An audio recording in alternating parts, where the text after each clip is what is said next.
अस्सलाम वालेकुम students, welcome to my YouTube channel view show lecture for view students by Hafiza Zafar. तो कैसे हैं सब स्टूडेंट्स? उम्मीद करती हैं सब खैरियत से होंगे। अल्लाह पाक आप सबको हिफ्ज़ और ईमान में रखे और कामयाबी अता करें। तो स्टूडेंट्स, जैसा कि आपको पता है, इंग्लिश 301 के लेसन नंबर 15 तक मैंने सारे लेक्चर बना के अपलोड कर दिए हैं। तो होप सो आपको उनकी समझ आ गई होगी, काफ़ी यूज़फुल रहे होंगे आपके लिए। तो आज मैं इंग्लिश 301 का लेसन नंबर 16 आपके साथ शेयर करने जा रही हूँ। इसके अहम टॉपिक, अहम पॉइंट्स बताऊंगी और ये लेक्चर जो है काफ़ी लेंथी है। अब मेरी कोशिश होगी कि मैं यहाँ पे वर्ड टू वर्ड बता सकूँ और एक्सप्लेन भी सारा कर सकूँ, ठीक है। होप सो कि आपको समझ आएगी लेक्चर की। तो वीडियो स्टार्ट करने से पहले यार मेरी आपसे रिक्वेस्ट है स्टूडेंट्स कि मेरे चैनल को सब्सक्राइब कर दें, साथ में बेल आइकन का जो ऑप्शन है उसको भी क्लिक कर दें। इसकी वजह ये है कि मैं जो भी नई लेक्चर की वीडियो अपलोड करूँगी उसका नोटिफिकेशन सबसे पहले आपके पास होगा। और वीडियो को, लेक्चर की वीडियो को ज़्यादा से ज़्यादा अपने फ्रेंड्स में शेयर करें सब स्टूडेंट्स के, ताकि उनका भी भला हो सके, ठीक है स्टूडेंट्स। तो टाइम वेस्ट नहीं करते, हम अपना लेक्चर स्टार्ट करते हैं। लेसन नंबर 16 है इंग्लिश 301 का, the appearance and design of business message. कि एक जो बिजनेस मैसेज जो होता है उसकी अपीयरेंस और डिज़ाइन, ठीक है, इसके बारे में आज बात करेंगे कि जो बिजनेस मैसेज है उसका डिज़ाइन और अपीयरेंस किस तरह से होती है, ये इसके बारे में बात करेंगे। आउटलाइन है, 4 आउटलाइन है। फर्स्ट वाली है कंपोजिंग द मैसेज, कि मैसेज को कंपोज कैसे करते हैं। रिवाइजिंग योर मैसेज, कंपोज करने के बाद हम अपना मैसेज रिवाइज कैसे करना, ठीक है। Composing the message, revising your message and editing and proof reading your message, the appearance and design of business message. ऊपर वाली जो आउटलाइन थी 3, वो बिल्कुल डिफरेंट थी एज़ कम्पेयर टू 4 वाली से, ठीक है। 4 वाली जो है, ऊपर जो हमारा टॉपिक है लेक्चर का, लेसन का जो टॉपिक है वही उन्होंने बताई हुई है। और सबसे पहले composing the message, revising your message, editing, मतलब अगर आपने मैसेज लिख लिया है, अगर उसमें कोई मिस्टेक हो गई है तो आप दोबारा से उसमें क्या चीज़ एडिट करना चाहते हैं, क्या अपना मैसेज जो है रीराइट करना चाहते हैं, ठीक हो गया, उसको सही कैसे करना चाहते हैं, ये इसके बारे में पढ़ेंगे। और appearance and design of business message के 3 पॉइंट बनाए हुए हैं। पहला है स्टेशनरी, दूसरा है standard part of the letter, optional part of the letter. ये जो 4 वाली हमारे पास है, इसके है ना 4 वाला जो पॉइंट है, इसके उन्होंने 3 पॉइंट बनाए हुए हैं। आउटलाइन जो है 4 वाली जो आउटलाइन है उसके 3 पॉइंट बनाए हुए हैं। अब जो फर्स्ट वाली है वो आपको याद रखनी है, स्टेशनरी थी। और जो दूसरी वाली थी वो थोड़ा सा उनमें डिफरेंस था, एक वर्ड का, स्टैंडर्ड एंड ऑप्शनल, बाकी सेम है। इनके 3 पॉइंट्स भी हम नेक्स्ट पढ़ेंगे। अब है फर्स्ट वाली आउटलाइन पढ़ते हैं, कंपोजिंग द मैसेज, के मैसेज को कैसे कंपोज करते हैं, क्या होती है ये कंपोजिंग द मैसेज, ठीक है। You have gone through the planning step, जब आप अपना स्टेप प्लान कर चुके होते हैं। गॉन का मतलब हो चुका कोई काम, you have gone through the planning step, जब आप अपना कोई काम कर चुके होते हैं, मतलब स्टेप अपना प्लान कर चुके हो। You are ready to compose, तो आप कंपोज करने के लिए रेडी हैं, किसको, अपने मैसेज को या लेटर को, ठीक है। Composing is the process of drafting your message. Composing की अगर डेफिनेशन पूछी जाए या फिर ये एमसीक्यूज आ सकता है, क्विज। इस बार जो क्विज आए हैं, मैंने जितने भी हाईलाइट अपनी हैंडआउट में, लेक्चर हैंडआउट में करके दिए थे आपको, उनमें से बहुत ज़्यादा जो क्विज आए हुए हैं, इनको हाईलाइट करने का मतलब ही क्या होता है कि आपको जो है साथ साथ समझ आती जाए क्विज कौन सा है और कौन सा नहीं है, ठीक है। तो जो कंपोजिंग है, composing is the process of drafting your message. तो ये आपको क्विज आ सकता है, इसलिए मैंने हाईलाइट कर दिया। और ये इसकी डेफिनेशन भी, your first draft is a bit difficult to write. आपको जो पहला ड्राफ्ट होता है वो थोड़ा मुश्किल होता है राइट करने में, but at least you have brought the most important information on paper. लेकिन आपको यहाँ एट लीस्ट जो इंपॉर्टेंट इन्फॉर्मेशन है वो तो पेपर पर राइट करनी चाहिए, ठीक हो गया। If you have time, look for opportunities to improve your idea. अगर आपके पास टाइम है तो आप ये अपॉर्चुनिटी देखें टू इम्प्रूव योर आइडिया, और अपने आइडियाज़ को इम्प्रूव करें, बेहतर करें। व्हेन यू फील कॉन्फिडेंट, जब आप अपने खुद को कॉन्फिडेंट फील करते हैं तो that you can achieve your purpose, तो आपने अपना मकसद जो है अचीव कर सकते हैं, ठीक होगा। बिगन टू राइट, और राइट कर सकते हैं कुछ भी लेटर या मैसेज जो भी अपने राइट करना है, ठीक है। तो यहाँ तक मैंने आपको वर्ड टू वर्ड ट्रांसलेट करके बता दिया। उसके बाद है वाइल कंपोजिंग द मैसेज, जब मैसेज कंपोज करते हैं, no two people do in the same way. तो ये भी आपके लिए क्विज है कि अगर आप मैसेज को कंपोज कर रहे हैं तो सबका मैसेज कंपोज करने का एक मेथड थोड़ी ना हो सकता है, ऐसा नहीं होता, डिफरेंट मेथड होते हैं, ठीक है। तो no two people do it the same way, तो कोई भी सेम वे से नहीं करेगा। सम पीपल, जैसे कुछ लोग, follow the outline and move from one point two another. कुछ लोग जो है फॉलो करेंगे आउटलाइंस को और एक पॉइंट से दूसरे पॉइंट तक मूव ऑन करेंगे। अदर जो है गो इन अ मोर सर्कुलर स्टाइल में लिखेंगे, putting their ideas down in a less fixed organization. अपनी जो लेस ऑर्गेनाइजेशन होगी उसमें अपने आइडियाज़ को पुट करेंगे, ठीक है। The best equipment available nowadays is a computer which allow you to make a change. अब आपको ये क्विज भी आ सकता है कि वो कौन सा इक्विपमेंट है, वो कौन सा आला है जो आजकल जो है यूज़ हो रहा है आपको चेंजिंग करने में, ठीक है। तो वो है कंप्यूटर। ये क्विज आ सकता था, इसलिए मैंने इसको हाईलाइट कर दिया। तो यहाँ तक भी मैंने आपको बता दिया, इसके आपको समझ आ गई होगी। उसके बाद style is the way you use word to achieve a certain overall impression. Style कौन सा वे होता है जो आप ओवरऑल इंप्रेशन जो है उसको अचीव कर सकते हैं। स्टाइल, ये भी एक क्विज है, ठीक है। The right choice depend on the nature of your message and your relationship with the reader. जो आपकी सही इंतखाब होता है, राइट चॉइस जो होती है वो किस पे डिपेंड करती है, नेचर ऑफ योर मैसेज, आपके मैसेज के नेचर की, कि आपका मैसेज किस तरह से है। कि अगर वो ठीक होगा तो आगे से उसका रिलेशनशिप जो आपका रीडर के साथ अच्छा होगा, फ्रेंडली होगा, या किस तरह से। ये था कंपोजिंग द मैसेज। मैंने इसको ट्रांसलेट कर दिया, वर्ड टू वर्ड भी बता दिया, ठीक हो गया स्टूडेंट्स। आपने इसको एक दफ़ा पढ़ लेना तो आपको इंशाल्लाह समझ आ जाएगी। उसके बाद है रिवाइजिंग योर मैसेज। क्या है, अब आपने अपना मैसेज जो है कंपोज कर लिया, आपने देखना है कि किस तरह से। रिवाइज का मतलब क्या होता है, किसी चीज़ को लिखना। आप अगर कोई लेटर लिखते हैं या कोई अपना होमवर्क करते हैं तो आप उसको अगेन रिवाइज करते हैं ना, कि अगर कहीं इसमें कोई मिस्टेक तो नहीं होगी। तो ये है इसमें चीज़ है। Revising your message, if possible, let your writing cool off for a while before you begin to evaluate and revise. In this process, you add necessary information and remove unnecessary one. इसमें क्या होता है कि ये revising your message का मतलब, अगर आपने रिवाइज करना अपना मैसेज, पहले तो आपको अपना मैसेज जो है सही लिखना चाहिए। कैसे सही लिखना चाहिए कि आपको नेसेसरी इन्फॉर्मेशन, जो खास इन्फॉर्मेशन है, अहम मालूमात, वो ऐड करनी चाहिए। अननेसेसरी चीज़ें कुछ भी नहीं डालनी चाहिए। अपने सेंटेंसेस, मैसेजेस, लेटर्स को कंसाइज रखना चाहिए, शॉर्ट रखना चाहिए, ठीक हो गया। उसके बाद है डज योर मैसेज कम्प्लीट। या आपने क्वेश्चन पढ़ लेने कि अगर ऐसा होगा तो क्या होगा, ठीक है। ये सारे क्वेश्चन है, अपने इसमें से क्वेश्चन में से कुछ भी नहीं इतना ज़रूरी। ये था कि आपने एक बार अपना कंपोज करने के बाद अपना मैसेज रिवाइज करते हैं। इसकी भी समझ आ गई होगी आपको, होप सो। अब है editing and proof reading your message. अगर आप एडिटिंग का मतलब है कुछ चीज़ को एडिट करना दोबारा से। अगर आपके पास एक ऑलरेडी चीज़ है पड़ी हुई, लेकिन उसमें कुछ और एडिट करना, ठीक है, और चीज़ें ऐड करना, उसको सही से करना। Editing mean revising your message, वही होगा ना कि फिर से अगेन अपना रिवाइज करना मैसेज को। That is in a rough draft it not only involve correct spelling, grammar, punctuation and similar error but also mean much more. Editing required looking at written message critically to see if revising the correct will improve. Proofreading means checking the final copy to make sure that it is free from error. अब editing और proof reading your message, इस वाले topic में आपको क्या करने वाला है कि ये जो मैंने हाईलाइट की है ना, ये आपको पता चले कि एडिटिंग का मतलब क्या होता है, रिवाइजिंग योर मैसेज। एक क्विज ये बन गया इधर से।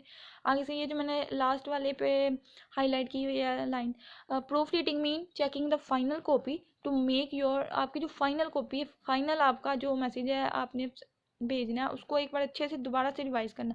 क्या क्या क्या वाकई इसमें सही लिखा हुआ है, that it is free from error, के इसमें कोई एरर तो नहीं है, सब जो मैंने मैसेज लिखा सारा ठीक है। तो ये होता है इसमें, यही था जो मैंने हाईलाइट की। ये अहम चीज़ें हैं, आपने देख लेनी। तो क्विज़ यहाँ से बन गए। स्टूडेंट्स, जो भी साथ साथ अहम चीज़ें होती हैं, क्वेश्चन बन रहा होता है, क्विज़ बन रहा होता है, मैं छोटी छोटी चीज़ें भी आपको हाईलाइट करके देती हूँ।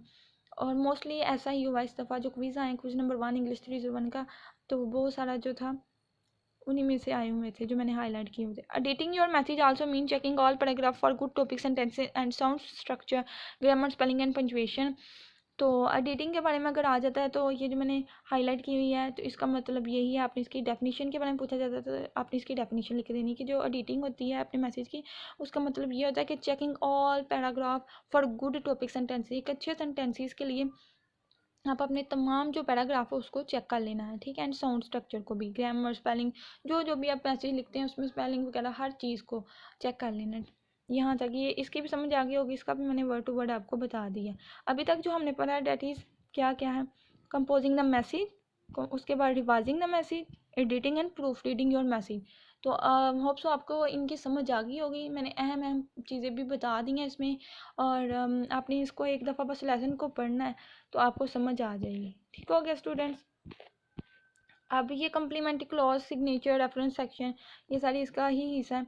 तो अब हम नेक्स्ट पढ़ लेते हैं standard part of the letter, कि लेटर का कोई स्टैंडर्ड पार्ट क्या होता है। अगर हम कोई लेटर लिखते हैं तो उनका स्टैंडर्ड पार्ट कौन से खास हिस्से हैं उनके, स्टैंडर्ड होता है ना, मतलब कुछ खास होना, कोई आला चीज़ स्टैंडर्ड में आ जाता है, ठीक है। तो अगर हम लेटर लिखते हैं तो उसमें थ्री थिंग्स होती हैं, heading, date and inside address. आप अगर लेटर लिखते हैं तो आपका हाइडिंग जो है वो ठीक होनी चाहिए, डेट ठीक होनी चाहिए, इनसाइड द एड्रेस आप जो एड्रेस देना चाहते हैं वो आपका एड्रेस ठीक होना चाहिए, ठीक है। एक बार हम पढ़ लेते हैं।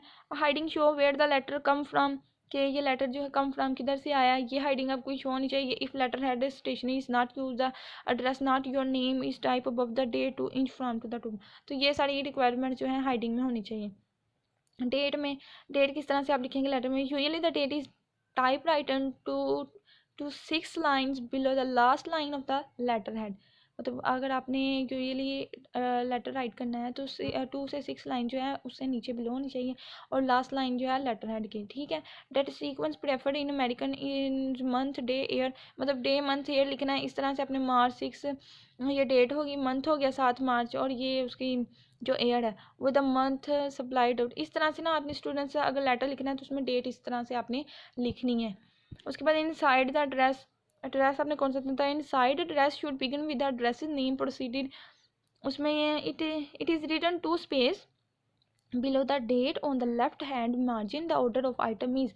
ऑर्डर, अगर कोई ऑर्डर वाली आइटम है तो उसमें ये 3 थिंग्स है, कर्टेसी टाइटल, नेम, एग्जीक्यूटिव और प्रोफेशनल टाइटल, ठीक हो गया। If any all part are type single space, अगर ये तमाम तीनों चीज़ें जो हैं सिंगल स्पेस हैं, ठीक है, मतलब इनमें कोई भी स्पेस नहीं आ रही, सिंगल स्पेस्ड है, तो ठीक हो गया। अब आपको पूछा जा सकता है कि इनसाइड एड्रेस में कौन सी 3 पॉइंट्स थे, ठीक हो गया, तो आपने उनको याद रखना है। Courtesy title, name, executive, professional title if any, और ये तीनों जो चीज़ें हैं सिंगल स्पेस हैं। क्लियर हो गया स्टूडेंट्स के लेटर को राइट करते वक्त 3 पॉइंट्स होते हैं, हाइडिंग, डेट, इनसाइड एड्रेस, तो वो मैंने आपको बता दिया, वो आपने एक दफ़ा फिर पढ़ लेना है। उसके बाद इनसाइड एड्रेस जो है वो उसमें 3 पॉइंट्स होती हैं और ये सिंगल स्पेस होती हैं, तीनों की तीनों, ठीक हो गया स्टूडेंट्स। होप सो आपको इसकी समझ आ गई होगी। मैं वर्ड टू वर्ड ट्रांसलेट कर रही हूँ, एक एक चीज़ आपको बताने की कोशिश कर रही हूँ, तो लेक्चर को ध्यान से सुना करें तो ऑब्वियसली समझ आ जाती है। अब है 4 पॉइंट है सैल्यूटेशन क्या होती है। सैल्यूटेशन इस टाइप, आपको सैल्यूटेशन के बारे में पूछा जा सकता है तो आपने इसकी डेफिनेशन में लिखना है। सैल्यूटेशन इस टाइप टू स्पेस होती हैं इसमें, ठीक है। Below the inside address, address जहाँ हम देते हैं उसके बिलो थोड़ा सा, ठीक है, इनसाइड में, and 2 space above the body of the letter. ये इसकी डेफिनेशन आपने इधर से कर लेनी है। It is an expression of courtesy to put your reader in. अब यहाँ से मैं आपको समझाती हूँ, ये जो उन्होंने बॉक्स बनाया हुआ स्टूडेंट्स आपको नज़र आ रहा होगा, फॉर मैन फॉर वुमेन, अगर हम किसी को लेटर लिखते हैं, अब इसमें formal, most formal, formal, less formal, friendly, इन सब का क्या इधर चक्कर है, क्या इशू इनका, मतलब आप अगर लेटर लिखते हैं अपने टीचर को या सर को तो मोस्ट फॉर्मल में लिखेंगे सर, मैन के लिए यूज़ करेंगे सर और वुमेन के लिए यूज़ करेंगे मैडम, ठीक है। फॉर्मल, मोस्ट फॉर्मल में, ठीक है, फॉर्मल में अगर लिखेंगे तो my dear sir, my dear madam, ठीक है। लेस फॉर्मल में लिखेंगे तो डियर सर, डियर मैडम, ठीक हो गया ना। अब इसमें मोस्ट फॉर्मल जो है सर या मैडम, क्विज़ इसमें भी पूछा जा सकता है कि जो मोस्ट फॉर्मल है वो कौन से हैं, sir, madam, my dear sir, इस तरह से क्विज़ आ सकते हैं। तो आपने एक बॉक्स जो है एक दफ़ा अच्छे से देख लेना है, ठीक है। अगर हम फ्रेंडली किसी फ्रेंड को लेटर लिख रहे होते हैं तो हम कह देते हैं माय डियर हलीम, उसके नेम से बुला देते हैं उसको, माय डियर महानू, डियर सारा, डियर नाइन, ठीक है, इस तरह से। तो ये सैल्यूटेशन होती है। सैल्यूटेशन के ऊपर से आपने डेफिनेशन कर लेनी है, ये बॉक्स देख लेना है कि कौन इनमें से लेस फॉर्मल, मोस्ट फॉर्मल के लिए कौन कौन सी चीज़ें यूज़ हो रही, कौन कौन से वर्ड यूज़ हो रहे हैं, ठीक हो गया स्टूडेंट्स। होप सो इसकी भी समझ आ गई होगी। आगे कोमा और colon should be use after the salutation.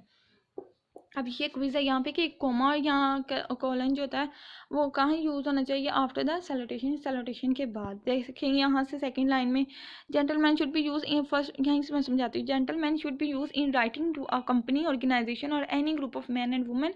यहाँ से देखें मिसडाम्स और लेडीज़, यहाँ से लेडीज़ के बाद उन्होंने क्या डाला हुआ है, कोमा, ठीक हो गया, कोमा, या कोमा को कोलोन भी बोलते हैं। तो उन्होंने क्या बोला था कि यूज आफ्टर द सैल्यूटेशन, यहाँ पे सैल्यूटेशन यूज हुई उसके बाद उन्होंने कोमा डाल दिया। Should be used when writing to an organization made up entirely of women. अब ये बॉडी क्या है, यहाँ पे बॉडी का मैं आपको समझा देती हूँ कि बॉडी जो है एक लेटर का हिस्सा है, एक मैसेज का कोई पार्ट है, लेटर का एक पार्ट है, ठीक है। Most letter are type single space within 2 space between paragraph before the after salutation. ये स्टूडेंट्स आपने खुद पढ़ना है। बॉडी का जो है इसमें कुछ अहम अहम चीज़ नहीं है, अहम टॉपिक नहीं है, ठीक है, ना ही तो ये मेरे ख्याल से पेपर में आ सकता है। आपने जस्ट इसको एज अ MCQ के लिए पढ़ लेना है, क्विज़ के लिए, अगर इसमें कोई क्विज़ बन भी रहा है। मुझे तो नहीं था लगा क्विज़ इसमें कोई भी बना, इसलिए मैंने हाईलाइट भी नहीं किया, ठीक है स्टूडेंट्स। आपने इसको एक दफ़ा पढ़ लेना। बॉडी का ये होता है कि अगर आप अपने मैसेज की जो शेप है, बॉडी है, उसको करेक्ट रखें, ठीक है, हर लिहाज से, स्पेलिंग के लिहाज से, लैंग्वेज के लिहाज से, और कैपिटल वर्ड्स के लिहाज से, कहाँ स्मॉल वर्ड यूज़ करना है, कहाँ कैपिटल, ठीक हो गया। ये होती है एक लेटर की बॉडी। तो बॉडी जो है एक लेटर का पार्ट है। यहाँ तक आपको समझ आ गई होगी।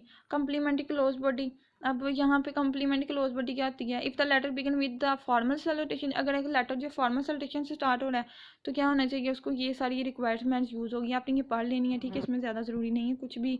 ये ऊपर वाला ये जो मैंने समझाया, सैल्यूटेशन में डियर सारा, तो your sincerely dear madam, your sincere, वही सारी सेम चीज़ें, ठीक हो गया। अब ये सिग्नेचर, रेफरेंस सेक्शन, इसमें भी कुछ ज़्यादा ज़रूरी नहीं है, हम करने वाला नहीं है स्टूडेंट, ये आपके खुद करने वाला है, आपने पढ़ लेना है। अब एक दफ़ा आप छोटी छोटी 2 लाइन्स आप पढ़ेंगे तो आपको समझ आ जाएगी, ठीक हो गया स्टूडेंट्स। अब यहाँ पे जो अहम चीज़ है वो देखिए, optional part of the letter के, एक लेटर जो है उसके ऑप्शनल पार्ट कौन कौन से होते हैं, ठीक है। हाँ जी, तो optional part of the letter ये हैं, 6 पॉइंट होते हैं ऑप्शनल पार्ट के। लेटर के 6 पॉइंट है, यहाँ पे 6 पार्ट होते हैं, ये आपने याद रखने हैं। Tension line, subject line, enclosure, copy notation, और फाइल और account number, and mailing notation, post script, ठीक हो गया। या बस इसका आपने इन्होंने नेम याद रखने, ये शॉर्ट क्वेश्चन के तौर पे आ सकते हैं, तो इसलिए आपने इनके नेम याद रखने हैं। और इसमें हम कुछ भी करने वाला चीज़ें नहीं है, ये आपको अलग अलग से नहीं पूछा जाएगा। अगर आप जो है करना भी चाहते हैं तो आप कर सकते हैं, लेकिन इन माय व्यू यहाँ पे बस इनके नेम ही पूछे जा सकते हैं। आपको इनके नेम याद होने चाहिए, बाकी आपने अंदर से खुद रीड आउट कर लेना, आपको समझ आ जाएगी कि इनके बारे में क्या क्या बताया। कुछ भी इसमें ज़्यादा समझाने वाली ज़रूरत नहीं है, कोई बात है ही नहीं है, ठीक है। तो होप सो कि आज का जो लेक्चर है आपको काफ़ी पसंद आया होगा। लेक्चर काफ़ी लेंथी था, लेकिन मैंने इसको फिर भी वर्ड टू वर्ड ट्रांसलेट करने की कोशिश की है, और जो अहम चीज़ें थी वो मैंने स्टूडेंट्स आपको बताई हैं। तो होप सो आपको मेरे लेक्चर की समझ आ गई होगी। तो मिलते हैं नेक्स्ट लेक्चर में, तब तक के लिए अपना बहुत सारा ख्याल रखिएगा। अल्लाह हाफिज़ स्टूडेंट्स।